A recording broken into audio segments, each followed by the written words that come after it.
Hey everyone, welcome back to another video. In this one, I finally review Adam Warlock with his latest uniform and his T4.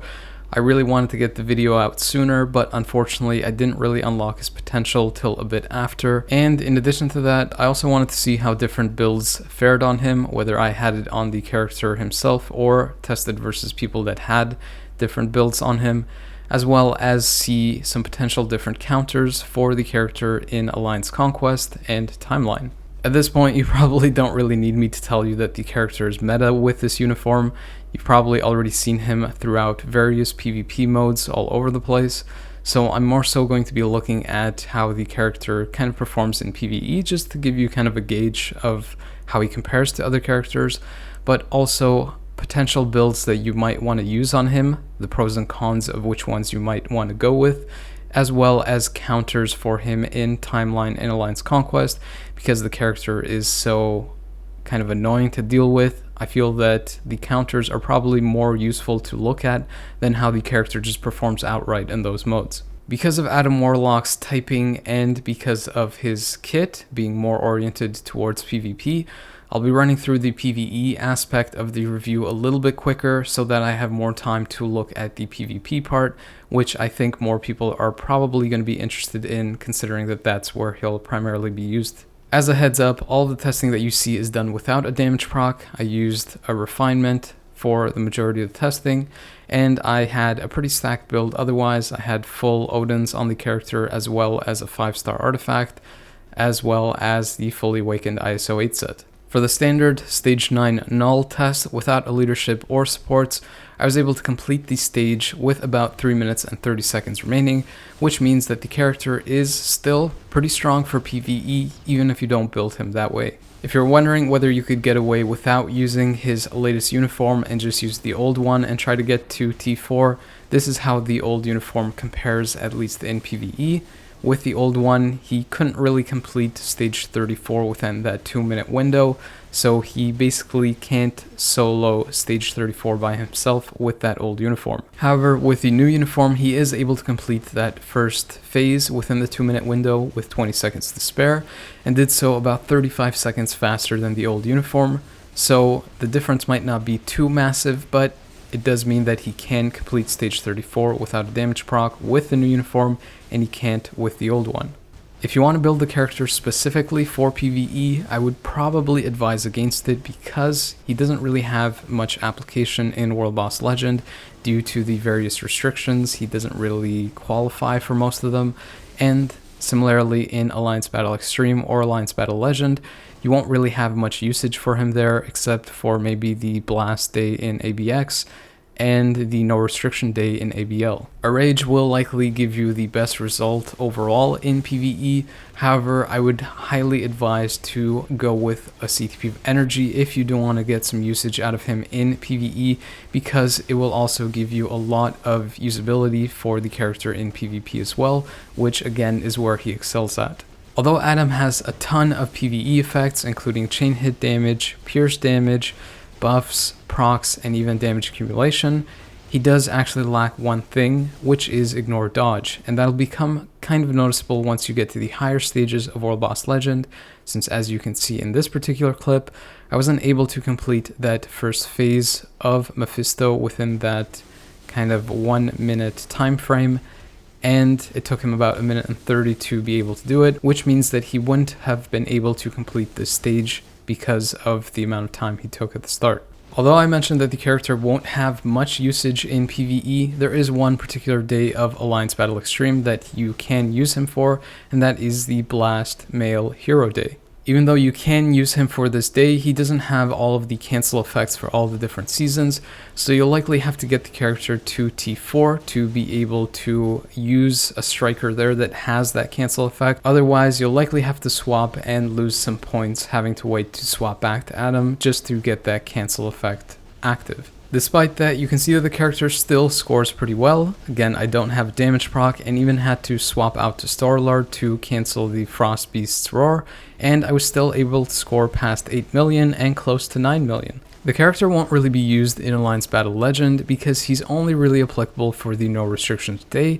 and there are far better options available. However, I still tested him and was able to score around 2.2 million, which does seem on the low end, but with a single skill damage proc, that should be closer to 3 million or maybe a bit more. And then with a multi-skill damage proc, that should be around 4 or even 5 million, meaning that once he gets his T4, he should be able to get the cap for the rewards, which is 6 million, and probably even go past that with a better build, somewhere around 7 million or more, which again might not seem that great, but that is with a PvP centered build, which I think is still pretty solid. To further give you an idea of the character's PvE potential, I also took him into a giant boss raid Dormammu, where he had a type advantage on that day, and just at level 70, he was able to complete the first phase within a minute, not even 2 minutes, which means that he could easily solo this fight. And I even went as far as to do that and finish the fight with about 4 minutes and 40 seconds left. When I took the character to level 80, I noticed that he becomes a lot more valuable and arguably one of the better, if not best, options for a level 80 character in the game,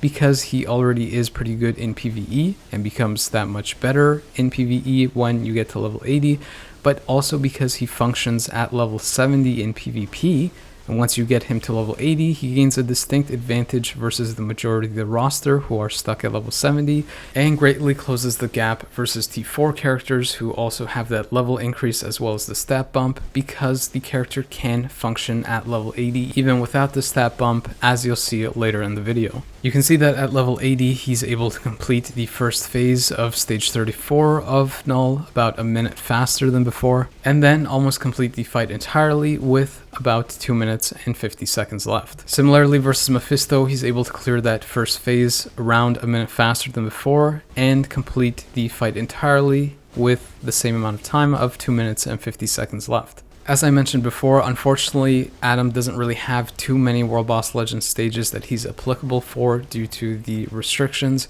So one of the other ones that I tested was a stage 60 of Gorr, which he obviously couldn't do without a damage proc, and I was able to get to the last 7 health bars of the first phase. Normally, I don't test characters versus Ultron because his phase changes and animations are a little bit too disruptive and RNG focused and don't really give you a clear sign of how the character improves as they progress to higher levels or higher tiers. But because Adam is so restricted in World Boss Legend, I did test him versus stage 34 of Ultron just to get an idea, and he finished that with around 2 minutes and 30 seconds left. At level 80, his score in Alliance Battle Extreme improved by around 500,000 for me. In Giant Boss Raid, the character got about a 10 to 20 second improvement, I would say, but I couldn't really see it because in this particular fight, I didn't have a type advantage as I did at level 70 because the boss wasn't available to have a type advantage for the character. Regardless, you can see that even without that advantage or a damage proc at level 80, the character can solo Dormammu. If you're wondering how much materials I ended up spending to get Adam to T4, you can see that before I had around 17,000 carbonadium, because that is kind of the limiting factor. The other materials you can get enough of, but that usually will be the one that you will have the least of to be able to T4 your characters. So again, you can see that I had around 17,000, and then after I T4'd him, I got to around 10,000, which means I spent close to 7,000 for this particular upgrade. Although you don't necessarily have to get the character to T4 to get a lot of value out of him, once you do get him to T4, he gains a ton of energy damage and HP, as you see in this clip, and I believe has the highest base energy damage in the game from what I've checked, once you get the character to T4, which is even higher than Jean Grey. As you can see, I went up about 20,000 HP with a T4 and almost 15,000 energy damage. The reason I mentioned that you might not necessarily need the character at T4 is because if you do build him with a proc, like an energy or a greed, then the energy damage doesn't really make too significant of a difference if he can already one-shot the opponent. In terms of the strikers that you can use for the character once you get him to T4, the most ideal one for PvP is Jean Grey with her latest uniform, because she'll use the second skill, which is the iframe ignore, that also has the super guard break on it to kind of lock down your opponent. The other option for PvE is to use Thor with his latest uniform because he is the best striker pretty much outright for PvE. Also, the reason that you would want to use either of these characters for the different modes is because the instinct type matches with Adam, meaning that he'll get the maximum level for his T4. You can see the benefit that the stat bump, T4 damage increase, as well as the T4 striker provides, since he's able to complete stage 34 of Knull basically like it was the stage 9 of Knull before, with about 3 minutes and 30 seconds left, which is about a minute faster than when he was at level 80. Similarly, versus Mephisto, he completes it with around 3 minutes and 20 seconds left, and about a minute faster than before. Versus Gorr, I was able to reach that first phase's 7 health bar mark about 2 minutes and 5 seconds faster than before, and then get to the final 8 health bars when time ran out. Even though I wasn't able to complete this fight with a damage proc, you should be able to, and one of the distinct advantages for the character, specifically in higher stages of World Boss Legend, is that he is very tanky. Blast characters typically aren't very tanky, so for this stage in particular, your best options so far are either Professor X or Magneto, and both of them are a little bit flimsy and struggle to be able to survive and deal enough damage to complete this stage. But for a character like Adam, he does end up dealing a lot of damage and doesn't have that same difficulty surviving. And better yet, even if you do end up dying, you have another chance since he has the revive in his kit. Versus Ultron, I only saw about a 10 to 15 second improvement in the clear time, but again, this is why I don't test versus Ultron, because that variance can change wildly depending on whether he goes into those different phase changes or not. Sometimes you can wipe him out very quickly and have a much quicker clear time. Other times he can go into those phase changes a lot and even have a slower clear time. With the T4 skill and the striker, I was able to score around 1 million more, from the close to 9 million before to now almost 10 million, which means that with a damage proc, he should be able to easily clear the 12 million cap. In Alliance Battle Legend, with that T4, I was able to hit close to 4 million, which again, with a single skill damage proc, that should be closer to 5, possibly even 6 million, and then with a multi-skill damage proc that pushes around 7 million or a little bit more. But this is likely one of the least useful modes for the character, so it doesn't really matter too much what he scores here. Finally, with that T4, I was able to solo Dormammu about a minute faster, close to almost 6 minutes left, which I would say is pretty good for a character without a damage proc at T4, and without a type advantage. With the type advantage, it would probably be closer to 6 minutes and 30 seconds left, or possibly even somewhere in the 7-minute range. If you're wondering what rotation I used throughout the PvE testing, I essentially did 3 cancel, 1 cancel, 2 cancel, so that I could get the damage accumulation started early, and then the 1 and 2 would fill up the ultimate faster, as well as the T4. And then from there, I would use a 5 slight delay cancel when he goes up in the air and the AoE effects start on the ground, into the 4th skill, which has the single skill damage proc and the long animation that you want to stay in. So again, the rotation was something like 3 cancel 1 cancel 2 cancel, and then 5 delay cancel 4. Once you have the ultimate skill available, you essentially want to use that first to get the damage buff from it, and then go again into the rotation of 3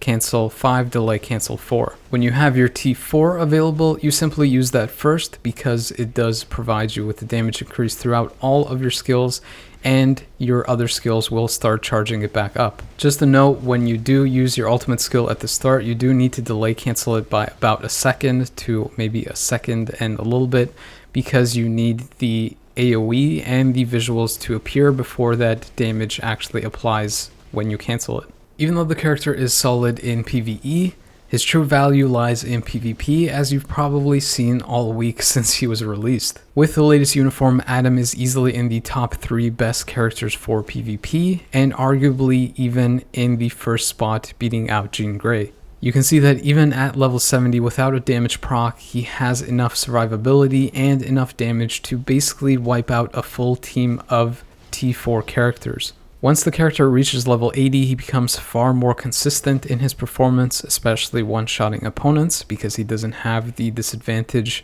with the dodge and crit from having a lower level than the opponents. And once the character reaches T4, he becomes even more consistent and even becomes a little bit of a problem to deal with. Some of the counters that I found work well against him are reflect characters and ones that have a type advantage versus him that are also meta, which particularly just ends up being Spider-Man. I'll discuss those shortly, but first I'll look at some of the advantages that the new uniform provides to the old one. Previously, the character would solely rely on the second skill to one-shot the opponent, or from there go into the fourth and then fifth skill to be able to kind of CC the opponent and be able to do enough damage to be able to one-shot them in the second time around on the second skill. However, with this new uniform, the character can basically one-shot the opponent with the fifth and fourth skill now, because the fifth skill deals a lot of damage and the fourth skill has a 100% damage increase for that skill. In addition to that, the second skill is now instant. Before, there was a slight delay, meaning that other characters with high priority skills could squeeze in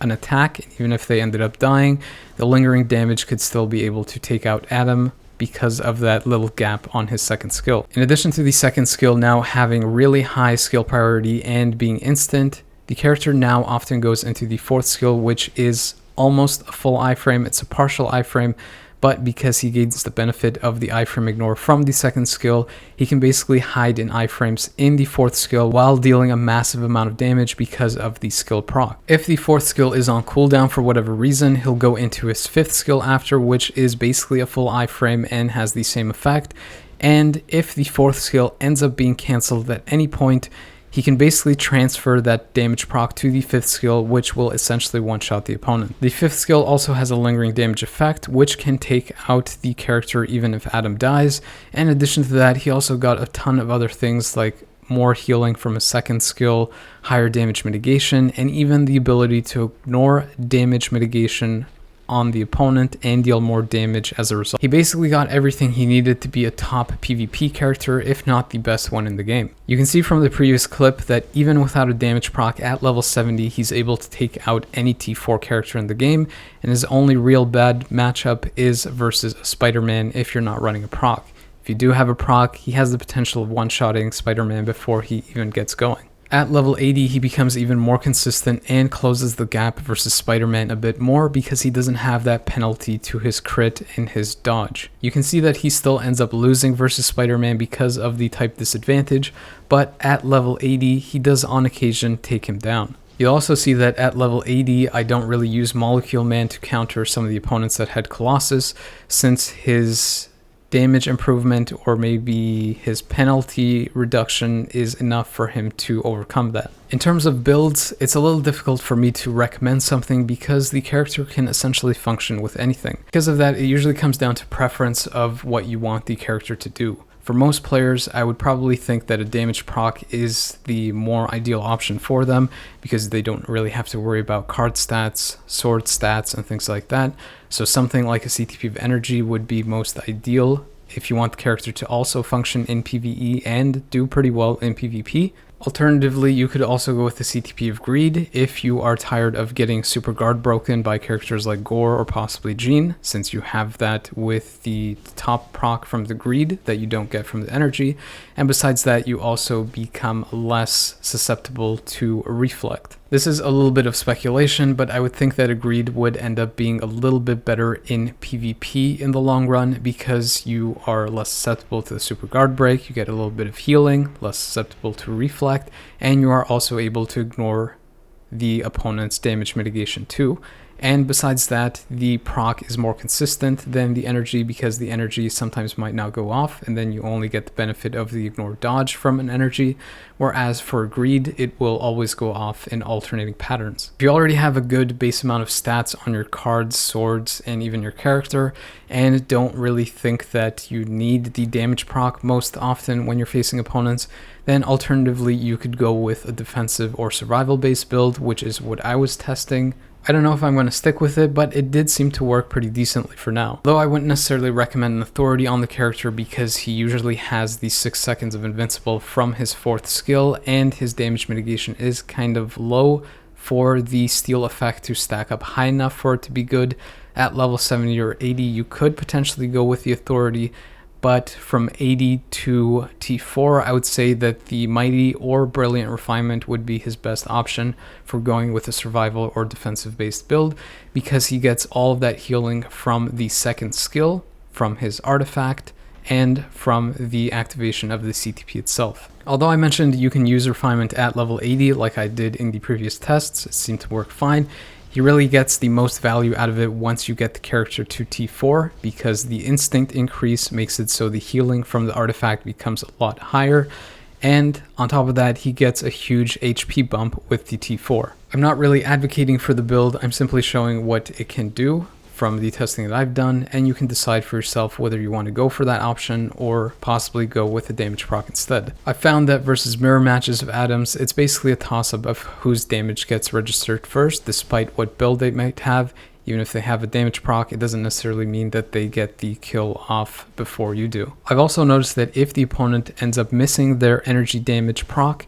you will be able to survive their attacks with the refinement by healing back up while at the same time attacking them, and they won't be able to survive your attacks without having that extra survival. The extra healing from refinement also means that the character is a bit less susceptible to reflect, since he can heal back up the damage that he's basically dealing and is reflected back to him. And the character is largely tougher to take down by the opponents, especially if you're using a support and they don't have a damage proc. The only real downside I saw is that the character will struggle versus some characters that are really tanky and have a lot of supports, or versus characters like Spider-Man, who you basically really need a proc to be able to take out, especially if they also have a support. You don't really have a chance of taking out that character unless you kind of get lucky. But all of what I said largely applies to autoplay. In manual play, you can basically use anything, you just have to play the character well. What that means is that you need to time your second skill properly so that you can activate the second damage from it,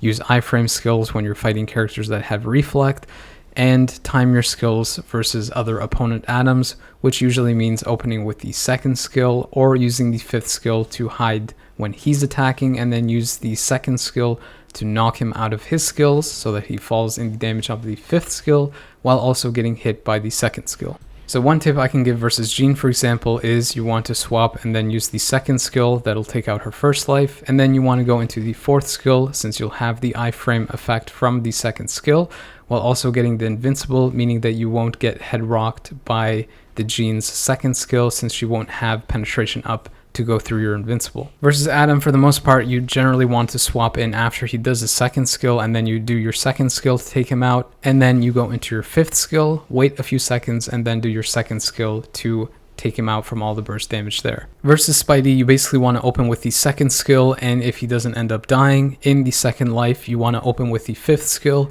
and then when you see Spider-Man go into his iframes, so that little X show up, you go into your second skill, and that should wipe him out. As for countering Adam, the most effective strategy I found is to basically swap after he appears and then use your own Adam with the second skill to wipe him out. And then after that, you swap to a reflect character so that when he spawns in, he'll basically just one-shot himself. If you're wondering on the timing of the swap, you basically just switch after you see his second skill go down to 2 seconds. That should time it so that the reflect character is invulnerable and can't be killed, while Adam reflects all the damage back to himself. You can do the same thing with Ancient One and then swap to Spider-Man on Adam's second life and just go into the fourth skill followed by any other skill to finish him off. Adam can be quite tricky to deal with in Alliance Conquest to just straight out win because of his high burst potential and his survivability. So one of the things I tested was characters or teams that could at least wipe him to take out 1 life so that you could follow up with another team. One team that I found that could wipe him was someone like Silver Surfer and Destroyer that provide the reflect, and then Black Widow because she has high skill priority on her iframe ignore skill to be able to at least burst him down enough for the reflect to work or to finish off any of his health from the reflect that occurred from Surfer or Destroyer. One of the other wipe teams that you can use is something called the Hawkeye trick, which I figured out a long time ago, basically using Hawkeye and one of his skills that has a long animation and lingering damage. And I found out while testing this that he could basically take out Adam, but the match would end before the damage would register. So I figured that if you use a revive character, that would extend the match so that that lingering damage should be able to take out Adam because he just sits in that damage and basically gets wiped. You can see from this slowed down clip just how it works. You basically want to use She-Hulk because her leadership can't be negated by Molecule Man's leadership. And then Hawkeye basically uses that fourth skill, I believe, that has that delayed damage. Might be the third skill, I don't remember. And then basically every character dies, but because Corvus or another character has a revive, Adam and all the other characters will sit in the damage from Hawkeye's skill and basically just take all the damage and end up dying because of the leadership benefit that She-Hulk provides. Variations of this team could also work, so you could have Hawkeye as well as a revive character and a reflect character like Silver Surfer,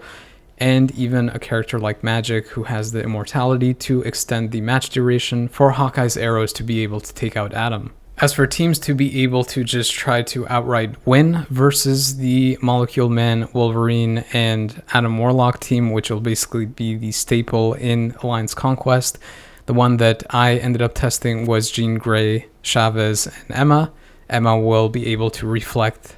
Adam Warlock's first life, and then Jean Grey should be able to survive long enough because she has all that resistance versus Wolverine and has the lockdown and damage to take out Adam's second life. The other teams is obviously just to use a mirror match, so for this particular fight I just used my own team, but keep in mind that I'm facing a T4 Adam while mine is just level 70 and still only has that brilliant refinement, so it doesn't get the full benefit from the artifact and the stat bump. But regardless, you can see just how well this team does. Again, even just at level 70, you can see how strong Adam Warlock is, and you can see that that refinement still ends up working if you don't necessarily want to go with a damage proc build in the long run. The fights won't nearly be as quick as a proc build, but he should be able to hold his own, especially if you want to try him with a support too. Hopefully this covered most of people's questions and inquiries about the character and his uniform and T4. As for the build, again, I can't really say what is the best build outright for the character. It really depends on how you want to use him in the content and what kind of account you have. I can't say outright whether refinement is worth using on Adam, and I'm pretty sure that for most people, an energy or greed will be the better option, especially because they get dual usage in PvE, and because I also found that the character holds up better in Otherworld if you want to use him there and try to get to Vibranium, or at least stay in Vibranium so you get more of the materials there. I realize that Adam is really expensive to try and get his character and then his uniform and then his T4, but I would still recommend people pick up this uniform if you can and if you care about PvP whatsoever. If you don't, then it's not really a problem. Besides that, you don't necessarily have to take the character to T4. As you saw, he functions really well at level 70, and if you can get him to level 80 at least, I think he'll fulfill most of the usage that you want from him. That pretty much wraps up this character. If you have any questions, feel free to leave them in the comment section down below or the Discord, and I'll do my best to answer it. The next video that I'll be making will cover the content for the next update, which should be coming after the Tuesday when the patch drops. I put a lot of testing effort into this video, so if you liked it and found it useful, please consider liking, subscribing, and sharing it with other people, since it might help them out to decide what to do with Adam, and it also helps my channel grow so I can provide more videos like this. As always, I appreciate people taking the time to watch these, so thank you. But the video is now over.